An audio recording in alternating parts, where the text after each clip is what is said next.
Hello भाई, मैं सुरेंद्र। मेरे यूट्यूब चैनल पर आपका स्वागत है।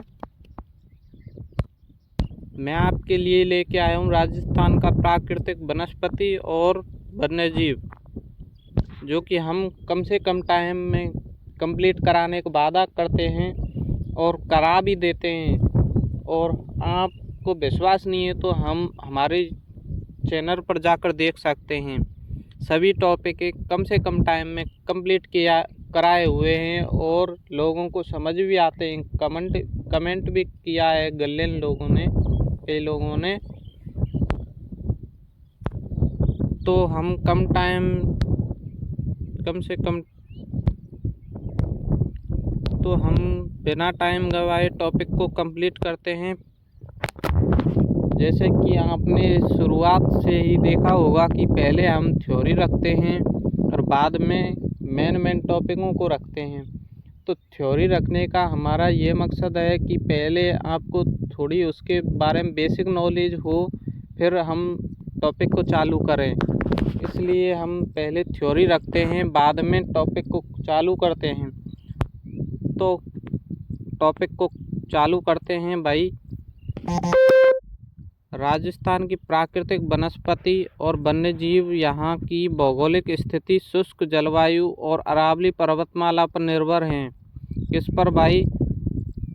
भौगोलिक स्थिति शुष्क जलवायु अरावली पर्वतमाला पर निर्भर हैं। पश्चिमी हिस्से के शुष्क मरुस्थलीय इलाकों में यहाँ कटीली झाड़ियाँ पाई जाती हैं। कैसी भाई कटीली झाड़ियाँ पाई जाती हैं।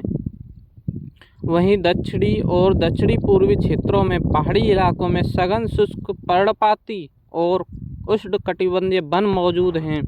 कैसे भाई? उष्णकटिबंधीय और सघन शुष्क पर्णपाती वन मौजूद हैं।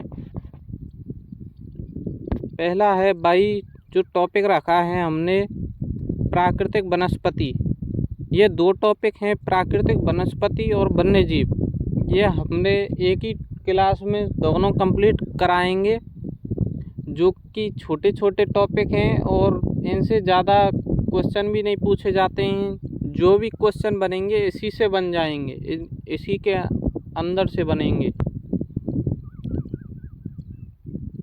प्राकृतिक वनस्पति पहला टॉपिक, जिसे इंग्लिश में नेचुरल वेजिटेशन कहते हैं।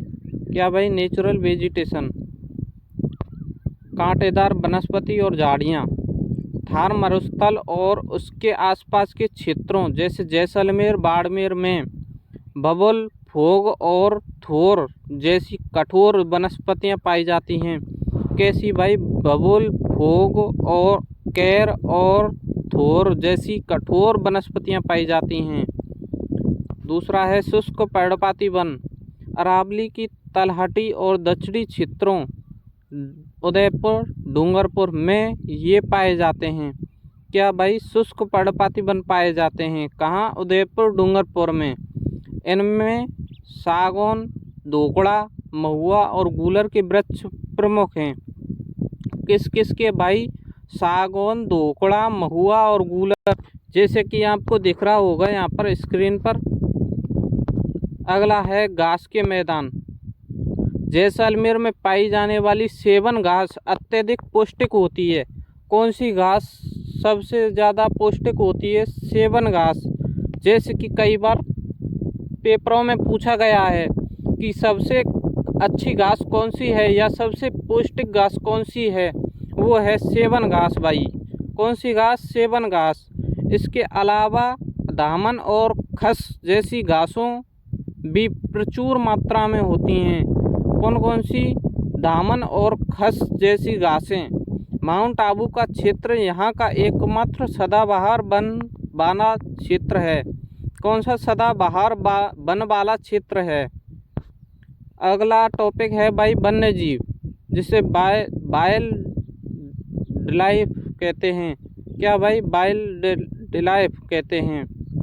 राज्य में विविध प्रकार के जीव जंतु पाए जाते हैं। इसके संरक्षण के लिए कई राष्ट्रीय उद्यान और अभयारण्य बनाए गए हैं। अभयारण्य और राष्ट्रीय उद्यान किसके लिए बनाए गए हैं? जीव जंतुओं वन्य जीव के संरक्षण के लिए। किसके लिए भाई? वन्य जीव के संरक्षण के लिए। अगला है स्तनधारी। यहाँ के जंगलों में बाघ, तेंदुआ, भालू, चिंकारा, नीलगाय और काले हिरण प्रमुख रूप से पाए जाते हैं। कौन कौन से? तेंदुआ, बाघ, भालू, चिंकारा, नीलगाय और काले हिरण प्रमुख रूप से पाए जाते हैं। अगला है प्रमुख राष्ट्रीय उद्यान।